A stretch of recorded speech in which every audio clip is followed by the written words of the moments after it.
I guess the honeymoon phase is over. People are enjoying our games too much. We better f it up and show them who's boss. Hit the like button, let's aim for 1 like, and just like that, I lost my drive to keep playing Helldivers 2. Because this is a prime example of how to halve your player base in less than a minute. You know, Sony has gotten quite good at that. You know, just when I thought we were back to making games for fun, for everyone, we're right back to square one, because Stellar Blade isn't enough for a sacrifice. They have to go and sacrifice Helldivers 2. And Sony, for some reason, maybe it's because their headquarters are in California and filled with a bunch of hippies with purple hair and smell like dog shit.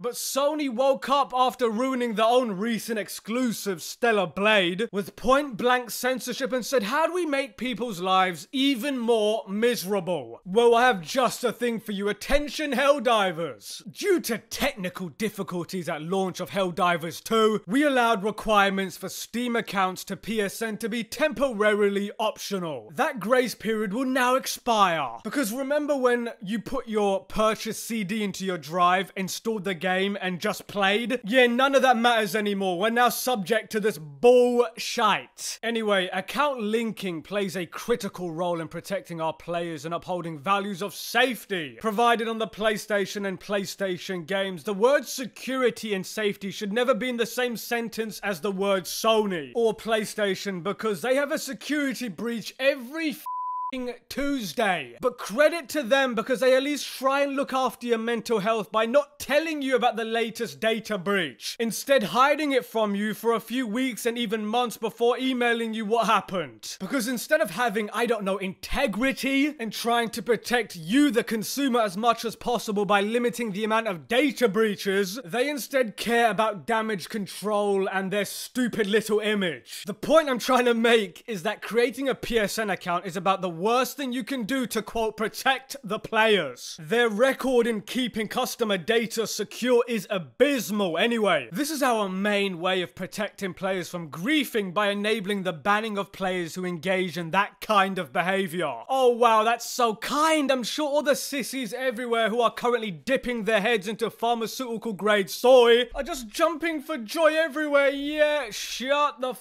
up. No one cares about that. If someone is griefing you in a video game, you know what you do? You grief them back. That's how men deal with it. Now, as of May 6th, all new players of Helldivers 2 on Steam will be required to connect their Steam account to a PSN account. Current players on Steam will start to see a mandatory login from May 30th and will be required to link a Steam and PSN account by June 6th. So, let me get this straight. People who have no PlayStation console, have nothing to do with PlayStation, and might not actually want a PSN account, will need to have one to play a PvE game. I thought this was some kind of miscommunication, because if this wasn't clearly communicated to everyone before the game came out, then I call that, my friend, illegal. Here's a fun fact. In Australia, if a product has a massive change after you bought it, you can request a refund. For example, making it mandatory to make a PSN account even though there's zero benefit whatsoever to having your PSN account linked to your Steam account. No bonuses, no special gear, not even cross progression between platforms. Making third-party platforms mandatory to play a PvE game, or any game for that matter, is a complete disregard for your player base. You know, stuff like this really irks me beyond belief. When will these publishers realize that you can't force proprietary services onto your games? Because that will turn away people from even playing. They pull this garbage with Dead Island 2. I remember they tried to make me make an account for some company I've never heard of, and the game won't start until you make an account, and I was like, oh, that's fine,